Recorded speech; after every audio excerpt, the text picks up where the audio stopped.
Hello बच्चों, मैं doctor शिखा दीक्षित, प्रवक्ता अर्थशास्त्र। बच्चों, आज हम पढ़ेंगे अपनी 3rd यूनिट उत्पादन तथा लागत का चौथा भाग, पैमाने के प्रतिफल। आज के हमारे प्रमुख अध्ययन बिंदु है पैमाने के प्रतिफल की परिभाषा, पैमाने के प्रतिफल की विभिन्न अवस्थाएं और पैमाने के प्रतिफल के विभिन्न निर्धारक तत्व। बच्चों, हम अपने इस यूनिट के प्रारंभ में ही हमने उत्पादन फलन पढ़ा। उसके बाद हमने उत्पादन फलन के प्रकार पढ़े। उत्पादन फलन 2 प्रकार के होते हैं, अल्पकालीन उत्पादन फलन और दीर्घकालीन उत्पादन फलन। अल्पकालीन उत्पादन फलन के अंतर्गत हमने उत्पत्ति के नियम पढ़े, उत्पत्ति वृद्धि नियम, उत्पत्ति समता नियम एवं उत्पत्ति ह्रास नियम। बच्चों, अब हम पढ़ेंगे दीर्घकालीन उत्पादन फलन। दीर्घकालीन उत्पादन फलन जिस के अंतर्गत उत्पादन के सभी साधन परिवर्तित हो जाते हैं। उत्पादक को जब उत्पादन में वृद्धि करनी होती है तो वो उत्पादन के सभी साधनों को परिवर्तित कर सकता है, जबकि अल्पकालीन उत्पादन फलन में हम अभी तक पढ़ रहे थे कि उत्पादक उत्पादन के कुछ साधनों को स्थिर रखता है और कुछ साधनों को परिवर्तित करता है। लेकिन अब दीर्घकाल में उत्पादक उत्पादन के सभी साधनों को परिवर्तित कर सकता है, क्योंकि उसके पास बहुत अधिक टाइम होता है। तो दीर्घकालीन उत्पादन फलन के अंतर्गत हम 2 नियमों को पढ़ते हैं, पैमाने के प्रतिफल और काव-डगलस फलन। तो बच्चों, आज जो हम पढ़ेंगे पैमाने के प्रतिफल। बच्चों, आज हम पढ़ेंगे पैमाने के प्रतिफल। पैमाने के प्रतिफल स्केल ऑफ प्रोडक्शन इसे इंग्लिश में कहते हैं।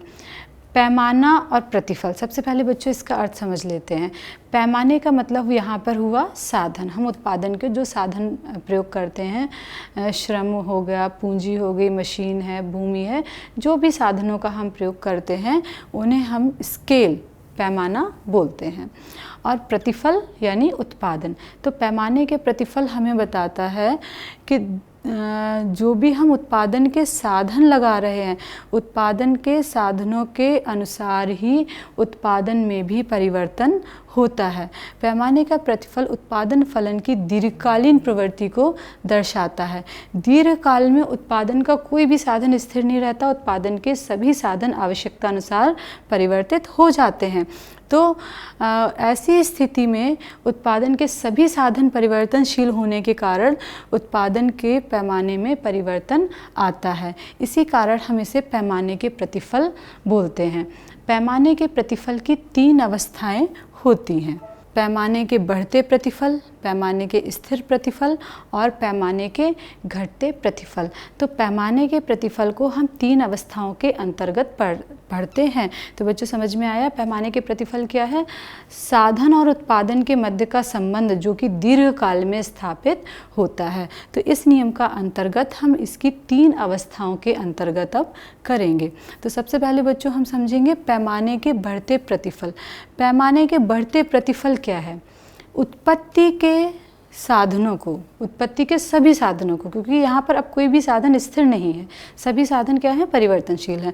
उत्पत्ति के सभी साधनों को जब निश्चित अनुपात में बढ़ाया जाता है तो पैमाने के बढ़ते प्रतिफल के अंतर्गत उस निश्चित अनुपात की तुलना में उत्पादन में अधिक वृद्धि होती है।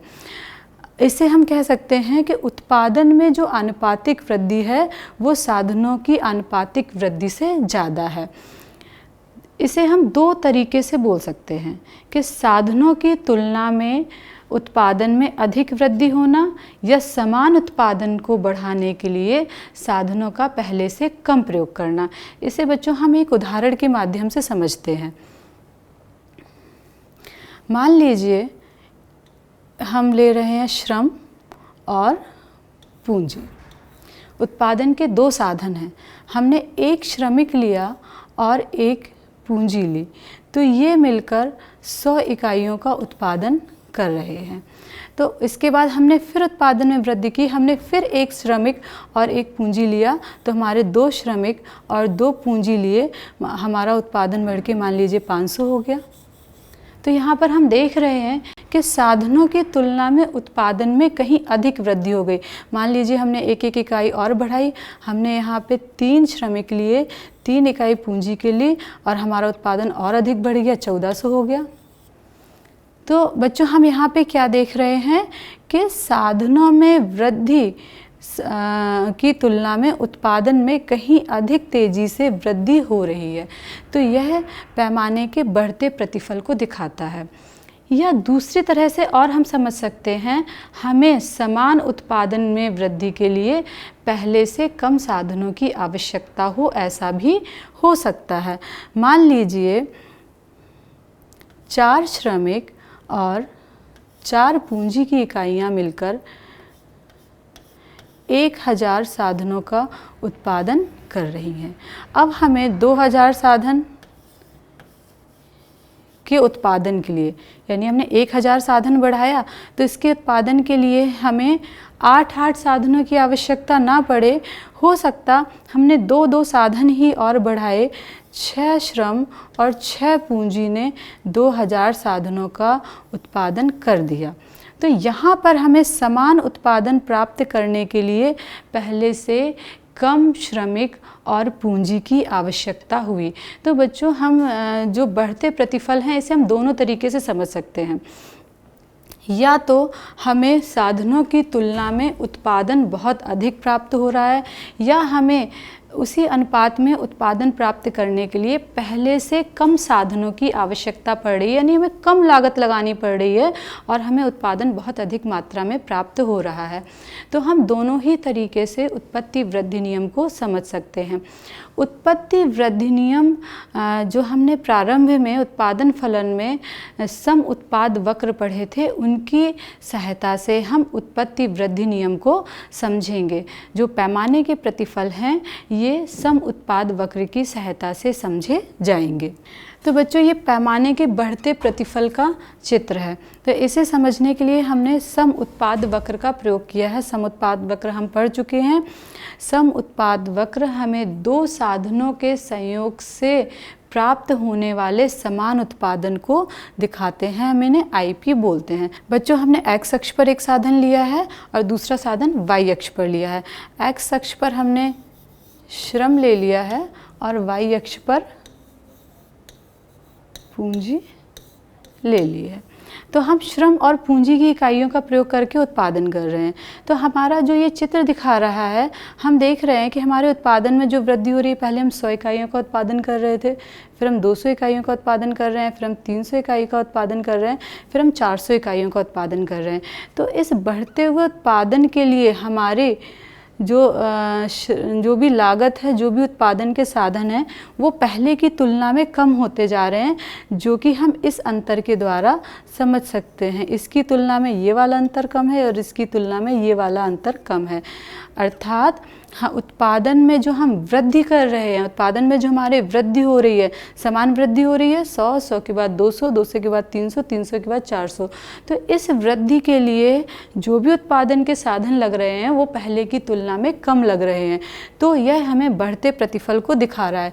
इसे हम कह सकते हैं, जो हमारा हमने PQ साधन लगाया, PQ इससे कम है हमारा QR, और QR से कम हमने लगाया RT। तो हमारे जो साधन है, जो पूंजी और श्रम की मात्रा है, यह निरंतर कम होती जा रही है और उत्पादन हमें बढ़ता हुआ प्राप्त हो रहा है। तो इसे हम कहते हैं पैमाने के बढ़ते प्रतिफल। अब बच्चों हम देखते हैं कि इसके लागू होने के कारण क्या है।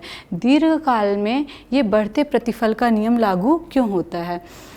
पैमाने के बढ़ते प्रतिफल लागू होने के कई कारण हैं। साधनों की अविभाज्यताएं। उत्पत्ति के कुछ साधन निश्चित आकार के होते हैं जिन्हें हम विभाजित करके प्रयोग नहीं कर सकते हैं। तो जब प्रारंभ में हम उत्पादन बढ़ाते हैं तो इनका पूरा विदोहन, पूरा प्रयोग होना प्रारंभ हो जाता है और इनके पूरे प्रयोग होने के कारण हमें बढ़ते प्रतिफल प्राप्त होते हैं। इसे हम एक उदाहरण से समझ सकते हैं। एक मशीन है जो कि पेन का उत्पादन कर रही है। उस मशीन में 100 पेन बनाने की क्षमता है। हमने उत्पादन जब प्रारंभ किया तो हम 20 पेन की इकाइयाँ बना रहे थे, लेकिन जैसे जैसे हमने उत्पादन बढ़ाया तो उस मशीन से हमने 100 पेन बनाए। लेकिन हमें यहाँ देख रहे हैं कि मशीन के रूप में हमें लागत की वृद्धि नहीं करनी पड़ी। वही हमारी पुरानी मशीन है जिससे हमने और अधिक उत्पादन कर लिया। इसी प्रकार से उत्पादन के विभिन्न साधन जिनका पहले पूर्ण प्रयोग संभव नहीं हो पा रहा था, पूर्ण विदोहन नहीं हो पा रहा था, जैसे ही उत्पादन बढ़ता है इनका पूरा प्रयोग होने लगता है और उत्पादन में वृद्धि होना प्रारंभ हो जाती है। श्रम विभाजन, जब बड़े पैमाने पर उत्पादन किया जाता है, उत्पादन बढ़ाया जाता है, तो प्रत्येक व्यक्ति का कार्य बांट दिया जाता है, जिसे हम बोलते हैं श्रम विभाजन। प्रत्येक व्यक्ति को उसकी योग्यता के अनुसार कार्य दे दिया जाता है। जब व्यक्ति अपनी योग्यता के अनुसार कार्य करता है तो वह व्यक्ति पहले से अधिक अच्छा कार्य करता है और ज़्यादा कार्य करता है। तो श्रम विभाजन के कारण भी हमें पैमाने के बढ़ते प्रतिफल प्राप्त होते हैं। विशिष्टीकरण, जब श्रम विभाजन हो जाता है, प्रत्येक व्यक्ति अपना अपना कार्य करने लगता है तो वो उसमें विशेषज्ञ हो जाता है, उसमें उसे विशेष योग्यता हासिल हो जाती है, जिससे उसकी कार्य करने की क्षमता बढ़ जाती है और हमें पैमाने के बढ़ते प्रतिफल प्राप्त होने लगते हैं। तो बच्चों, अभी हमने समझा पैमाने के बढ़ते प्रतिफल। इसके बाद अब हम समझेंगे पैमाने के स्थिर प्रतिफल। इसके अनुसार उत्पत्ति के साधन को हम जिस अनुपात में बढ़ाते हैं, उत्पादन भी हमारा उसी अनुपात में बढ़ता है। जब साधन और उत्पादन दोनों ही समान अनुपात में बढ़ता है तो उसे हम पैमाने के स्थिर प्रतिफल कहते हैं। इसे हम इस फॉर्मूले से दिखा सकते हैं, उत्पादन में आनुपातिक परिवर्तन बराबर साधनों की मात्रा में आनुपातिक परिवर्तन, यानी दोनों में ही परिवर्तन बराबर ही हो रहे हैं, परिवर्तन में कोई भी अंतर नहीं आ रहा है। इसे हम एक उदाहरण से समझ सकते हैं। मान लीजिए ये भूमि है और पूंजी है। हम 1 इकाई भूमि की लगा रहे हैं, 1 इकाई पूंजी की लगा रहे हैं, तो हमें 100 इकाइयों का उत्पादन प्राप्त हो रहा है। फिर हमने 1 इकाई बढ़ाई, 2 इकाई भूमि की, 2 इकाई पूंजी की लगाई, तो हमें 200 इकाइयों का उत्पादन प्राप्त हो रहा है। फिर हमने 3 इकाई भूमि की, 3 इकाई पूंजी की लगाई, तो 300 इकाइयों का उत्पादन प्राप्त हो रहा है। तो बच्चों, यहाँ देख रहे हैं कि जो साधन में की आनुपातिक वृद्धि है और उत्पादन की आनुपातिक वृद्धि है, ये दोनों ही बराबर हैं, समान अनुपात में बढ़ रहे हैं। तो ये पैमाने के स्थिर प्रतिफल कहलाएंगे, यानी उत्पादन का आनुपातिक परिवर्तन और साधनों की मात्रा में आनुपातिक वृद्धि, यह समान रूप से हो रही है। अब हम इसे एक चित्र के माध्यम से समझते हैं। एक्स अक्ष पर हमने साधन लिया है, इसे हम श्रम मान लेते हैं, और वाई अक्ष पर जो हमने साधन लिया है इसे हम पूंजी मान लेते हैं। तो श्रम और पूंजी का प्रयोग करके उत्पादन हो रहा है। यहाँ पर हम देख रहे हैं, अगर हम साधनों के जो हमने प्रयोग किया है ये बराबर मात्रा में प्रयोग कर रहे हैं, जो भी वृद्धि है वो बराबर मात्रा में हो रही है और हमें उत्पादन भी बराबर ही अनुपात में बढ़ता हुआ मिल रहा है, 100, 200, 300, 400। तो यहाँ पे PQ बराबर है QR के और QR बराबर है RT के। तो जो साधनों में जो वृद्धि हुई है ये अंतर हम देखेंगे, ये बराबर है। तो साधनों का जो अनुपात में वृद्धि और उत्पादन में वृद्धि है, ये दोनों ही बराबर हो रहे हैं। तो यहाँ पे हम ऐसे लिख सकते हैं, PQ बराबर है QR के और QR बराबर है RT के। तो जो साधन में परिवर्तन आया वो बराबर है और उसी अनुपात में उत्पादन में भी परिवर्तन आया। इसे पैमाने के हम स्थिर प्रतिफल कहते हैं। बच्चों, पैमाने के स्थिर प्रतिफल का कारण क्या है? पैमाने के बढ़ते प्रतिफल सदैव उपस्थित नहीं रह सकते, हमेशा उत्पादन में वृद्धि नहीं हो सकती। एक समय आता है जब उत्पादन गिरना प्रारंभ होगा। तो उत्पादन में जब ह्रास प्रारंभ होता है और उत्पादन की वृद्धि के जो बीच की अवस्था होती है, ये पैमाने के स्थिर प्रतिफल कहलाती है। तो जो अविभाज्य साधन होते हैं उनके पूर्ण विदोहन की दशा में पैमाने के स्थिर प्रतिफल प्राप्त होते हैं। इस दशा में फर्म उत्पादन के पैमानों में परिवर्तन का साधनों के प्रयोग की कुशलता पर कोई फर्क नहीं पड़ता है। तो इस कारण से स्थिर प्रतिफल थोड़े समय के लिए उपस्थित होते हैं। तो हम जो भी साधन का प्रयोग कर रहे हैं उनका उत्पादन में कोई भी फर्क नहीं पड़ रहा है, दोनों का समान अनुपात में दोनों में परिवर्तन आ रहा है। और यह वृद्धि और ह्रास, जो उत्पादन में वृद्धि है बढ़ते पैमाने के प्रतिफल और गिरते पैमाने के प्रतिफल दोनों के बीच की अवस्था है, जो कि कुछ समय के लिए आती है। इसके बाद जो अगली अवस्था आएगी वह कहलाएगी पैमाने के ह्रासमान प्रतिफल की अवस्था। इसे हम डिक्रीजिंग रिटर्न्स ऑफ स्केल कहते हैं। बच्चों, कोई भी उत्पादन निरंतर बढ़ता नहीं रह सकता, चाहे अल्पकाल हो दीर्घकाल हो। हमने अल्पकाल में भी उत्पत्ति ह्रास नियम पढ़ा था। दीर्घकाल में भले ही हमारे पास समय ज़्यादा है, हम उत्पादन के सभी साधनों को परिवर्तित करके उत्पादन बढ़ा सकते हैं, लेकिन एक समय ऐसा आएगा जब दीर्घकाल में भी उत्पादन गिरना प्रारंभ हो जाता है। इसे हम पैमाने के गिरते प्रतिफल या ह्रासमान प्रतिफल कहते हैं। इसके अनुसार उत्पत्ति के साधनों को जिस अनुपात में बढ़ाया जाता है, उत्पादन उससे कम अनुपात में बढ़ता है। दूसरे शब्दों में, उत्पादन में एक समान वृद्धि प्राप्त करने के लिए साधनों की अधिकाधिक मात्राओं की आवश्यकता होगी। हमें बहुत अधिक साधनों का प्रयोग करना पड़ेगा, तब हम उत्पत्ति की मात्रा को समान रख पाएंगे। जैसे हम समझ सकते हैं, हमने यहाँ पे लिया श्रमिक और पूंजी। मान लीजिए 10 श्रमिक और 10 इकाइयों की पूंजी की मिलकर 200 इकाइयों का उत्पादन करते हैं।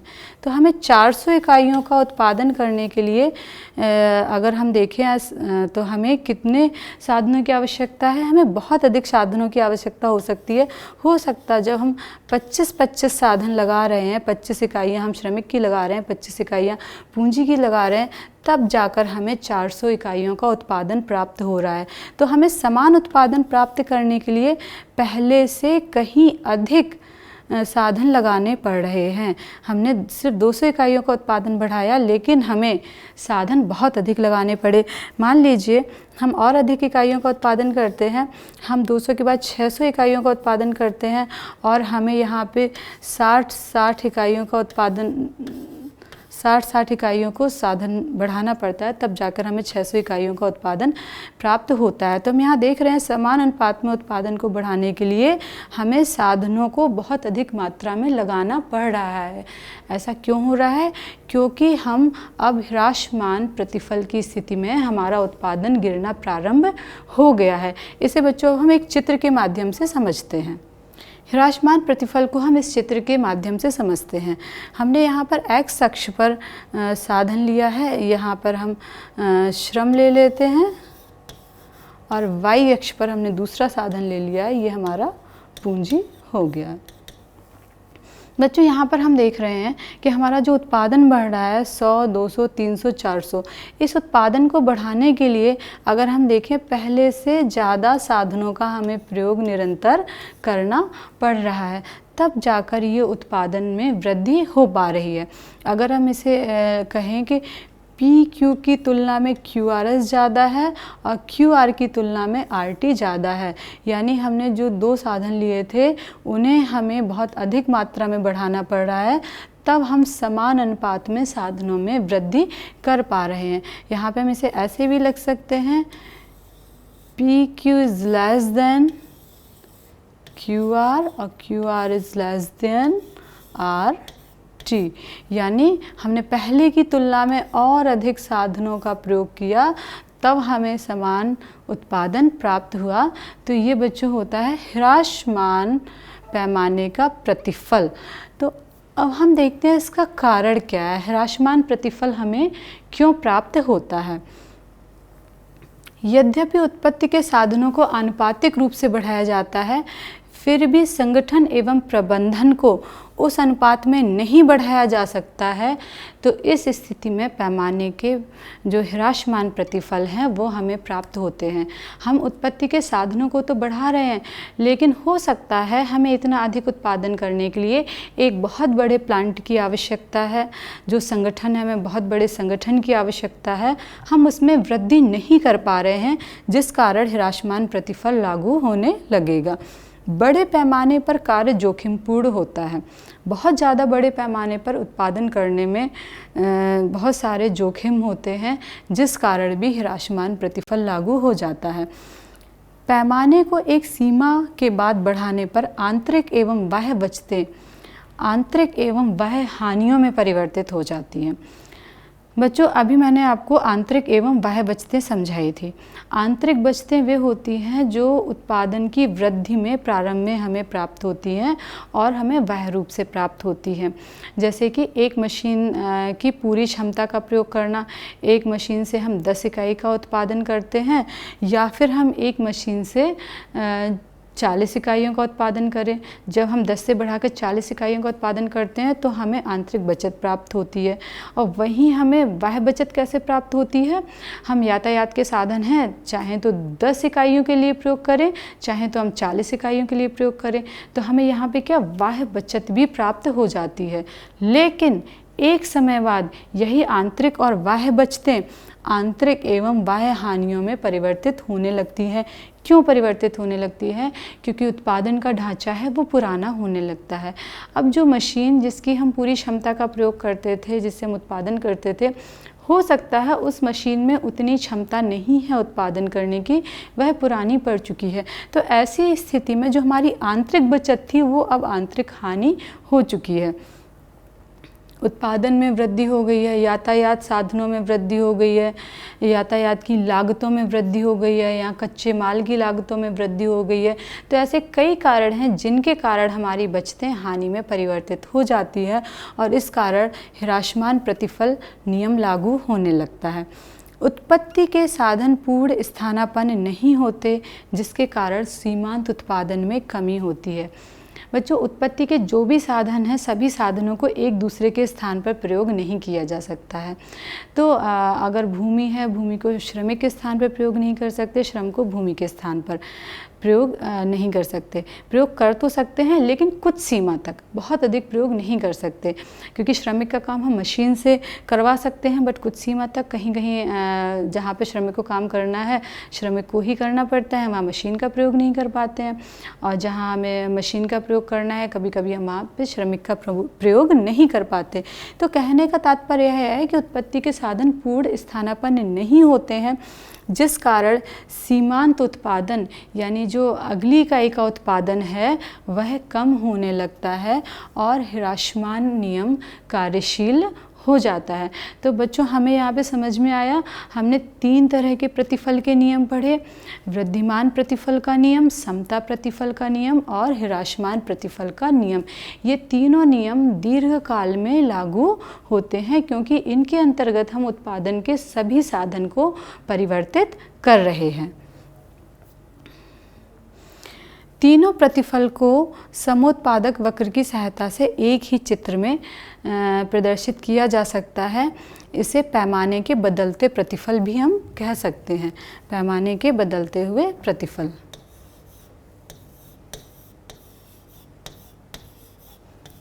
पैमाने के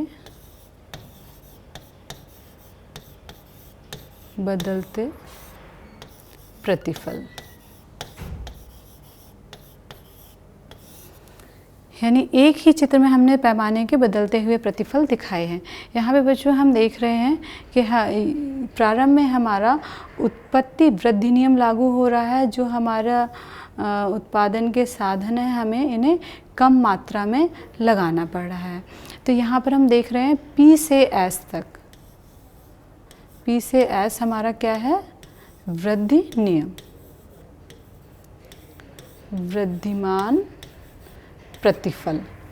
इसके बाद हम देख रहे हैं S से जो हमारा अगली इकाई है K तक, S से K तक हमारा क्या है? समता नियम।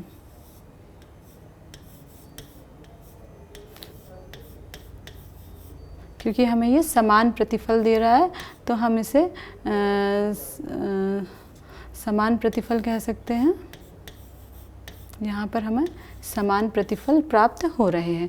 इसके बाद हम K से, अगर हम यहाँ पर देख रहे हैं, हम इसे N नाम दे देते हैं। K से N तक तो यह हमारा कैसा हुआ है, गिरता हुआ प्रतिफल। इसे हम ह्रासमान प्रतिफल भी कह सकते हैं। यहाँ पे हमें क्या प्राप्त हो रहा है, गिरता हुआ प्रतिफल। तो हम एक ही चित्र में पैमाने के प्रतिफल की विभिन्न अवस्थाओं को भी दिखा रहे हैं, क्योंकि प्रारंभ में हमारे साधन क्या हैं, कम होते जा रहे हैं और उसके बाद हमारे साधन स्थिर हो रहे हैं, इसके बाद हमारे साधनों में वृद्धि होना शुरू हो रही है, जबकि हमें जो उत्पादन प्राप्त हो रहा है वो समान अनुपात में प्राप्त हो रहा है। 100, 200, 300, 400, 500, 600, 700, 800, 900 समान अनुपात में हमारा उत्पादन बढ़ रहा है, लेकिन हमारे साधनों में परिवर्तन आ रहा है। प्रारंभ में हमें साधन धीमे धीमे कम हो रहे हैं, हमें कम साधन लगाने पड़ रहे हैं उतने ही उत्पादन के लिए, लेकिन जब समता नियम आता है तो हमें उतने ही उत्पादन के लिए समान साधन लगाने पड़ रहे हैं, और ह्रासमान नियम में हमें उतने ही उत्पादन के लिए अधिक से अधिक साधनों का प्रयोग करना पड़ रहा है। तो पैमाने के जो बदलते हुए प्रतिफल हैं वो हम एक चित्र के माध्यम से समझा सकते हैं। तो बच्चों समझ में आया पैमाने के प्रतिफल क्या है? यह एक दीर्घकालीन अवस्था है जब हम उत्पादन के सभी साधनों में परिवर्तन लाकर उत्पादन में वृद्धि करते हैं तो हमें 3 अवस्थाएं प्राप्त होती हैं, वृद्धिमान प्रतिफल, समता प्रतिफल और ह्रासमान प्रतिफल। बच्चों आज के जो हमारा टॉपिक है इससे संबंधित अब हम महत्वपूर्ण प्रश्नों का भी डिस्कशन कर लेंगे। यहाँ पर पैमाने के प्रतिफल का अर्थ समझाइए, तो आप बताएंगे पैमाने का प्रतिफल क्या है। आप समझाएंगे कि पैमाने के प्रतिफल उत्पादन की दीर्घकालीन अवस्था है जहाँ उत्पादन के सभी साधन परिवर्तित होते हैं और इन्हें हम सम उत्पाद वक्र की सहायता से समझाते हैं। इसके बाद पैमाने के प्रतिफल की विभिन्न अवस्थाएँ समझाइए। यहाँ पर आप पैमाने के प्रतिफल की 3 अवस्थाएं चित्र के माध्यम से समझाएंगे। और बच्चों आप एक जो मैंने सबसे अंत में आपको पैमाने के बदलते प्रतिफल का नियम बताया उसके अनुसार भी समझा सकते हैं। तो कभी कभी हमारा एग्ज़ाम में प्रश्न किस तरह से आया है उस पर भी निर्भर हो जाता है। अगर आपका लॉन्ग प्रश्न है तो आप 3 अवस्थाएं दिखाएंगे, अगर लॉन्ग में पूछा गया। शॉर्ट में है तो आप एक चित्र के माध्यम से ही 3 अवस्थाएं बता देंगे। तो बच्चों आप इनके चित्र बनाने की प्रैक्टिस करेंगे और गृह कार्य के रूप में यह प्रश्न करेंगे। तो बच्चों आज का हमारा टॉपिक यहीं समाप्त होता है। हम फिर मिलेंगे नेक्स्ट टॉपिक के साथ।